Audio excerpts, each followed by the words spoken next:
N'hésitez pas à liker la vidéo si elle vous plaît et si vous êtes nouveau sur la chaîne, n'oubliez pas de vous abonner et d'activer la notification pour ne rater aucune de nos prochaines vidéos. On commence. On dit souvent que le chien est le meilleur ami de l'homme, mais savez-vous depuis quand? Eh bien depuis toujours, car l'existence de cet animal remonte à la nuit des temps. Saviez-vous par exemple que le pékinois, le lévrier afghan ou encore le mastif tibétain existaient depuis des centaines voire des milliers d'années avant notre ère? Aujourd'hui, nous vous invitons à découvrir ces chiens ainsi que d'autres canidés qui ont existé durant la préhistoire. Bon, certains ont disparu, mais d'autres existent encore et sont toujours domestiqués de nos jours. Voulez-vous savoir lesquels? Mettez-vous donc à l'aise, car voici les 10 chiens préhistoriques les plus cool. C'est parti! Le lévrier afghan est un grand chien élégant aux poils longs. Il est aussi l'un des plus anciens chiens du monde. En effet, il aurait vécu 2000 ans avant Jésus-Christ. Comme son nom l'indique, ce chien de chasse, adopté de nos jours comme chien de compagnie ou d'exposition, est un canidé originaire des régions montagneuses de l'Afghanistan, qui serait arrivé là-bas avec les Indo-Européens. Outre son physique agréable et sa très bonne vision, il se caractérise aussi par sa robustesse et sa rapidité. Ce chien peut mesurer jusqu'à environ 75 cm pour un poids pouvant atteindre les 30 kg.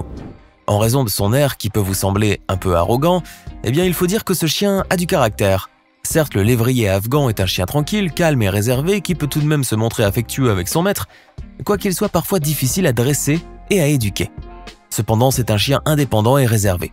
En revanche, il convient de souligner que le lévrier afghan est un animal qui déborde d'énergie et qui devient très épanoui, notamment lorsqu'il participe à des compétitions de coursing avec son maître.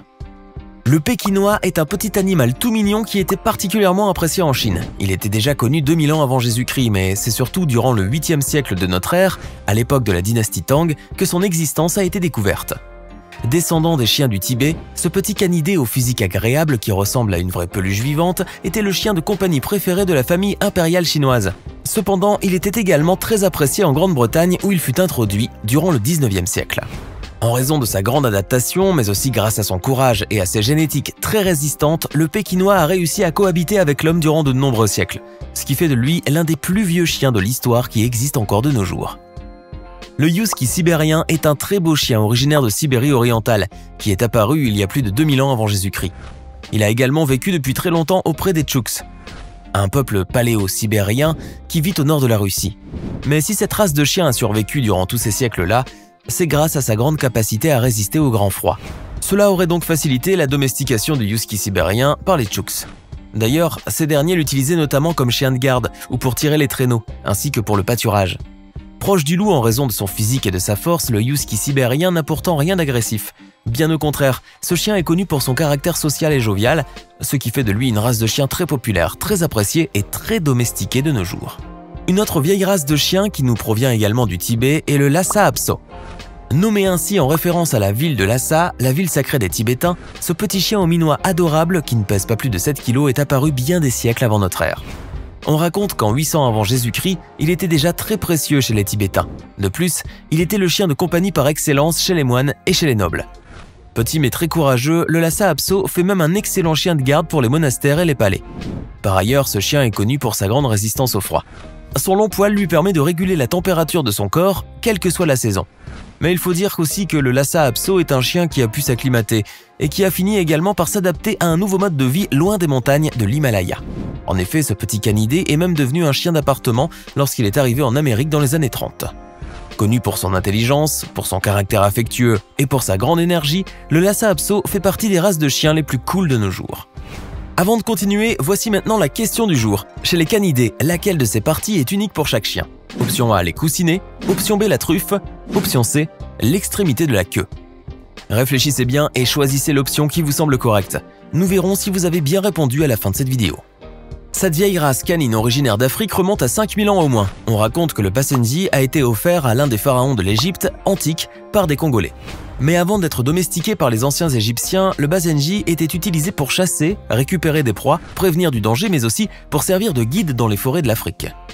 Toutes ces caractéristiques-là, ainsi que de nombreuses qualités chez ce chien, font de lui une race populaire et très appréciée. Actif, curieux et affectueux, le Basenji peut très bien être domestiqué à condition de bien le dresser afin de le rendre obéissant. Il convient également de rappeler qu'il est recommandé de ne pas laisser ce chien seul et de lui assurer des promenades au quotidien, des clôtures de sécurité et de lui fournir des objets qu'il s'amusera à mâcher. Autre détail important, le Basenji a tendance à perdre un peu de poil et à ne pas aimer l'eau. De plus, il ne dégage pas d'odeur et fait sa toilette à la manière d'un chat. En revanche, ce qui caractérise le plus ce chien, c'est surtout son cri. En effet, ce chien n'aboie pas comme les autres, mais il émet plutôt un cri qui ressemble à un rire. Vous n'avez sans doute jamais entendu parler de ce chien auparavant, et pourtant il s'agit de l'une des plus anciennes races canines du monde. En effet, le chien chanteur existerait depuis 6000 ans. Alors qu'on le croyait disparu il y a une cinquantaine d'années, il est réapparu comme par magie en Nouvelle-Guinée à la grande surprise des scientifiques. Vivant au creux des montagnes, à une altitude située entre 3000 et 4000 mètres, ce chien discret et farouche proche du loup ou du dingo australien possède des caractéristiques propres à lui. C'est un animal au pelage roux ou noir de taille moyenne mais robuste. Très agile, il est même capable de grimper aux arbres grâce à la flexibilité de ses membres et de sa colonne vertébrale. Cependant, l'une de ses particularités les plus distinctes est son hurlement. En effet, ce chien est capable de lui donner un certain rythme en modifiant la tonalité de sa voix, d'où son nom de chien chanteur. Malgré les tentatives de le domestiquer, le chien chanteur de Nouvelle-Guinée est resté un chien sauvage en raison de sa grande indépendance et de son puissant instinct de chasseur. En revanche, il est aujourd'hui considéré comme le chien le plus rare du monde.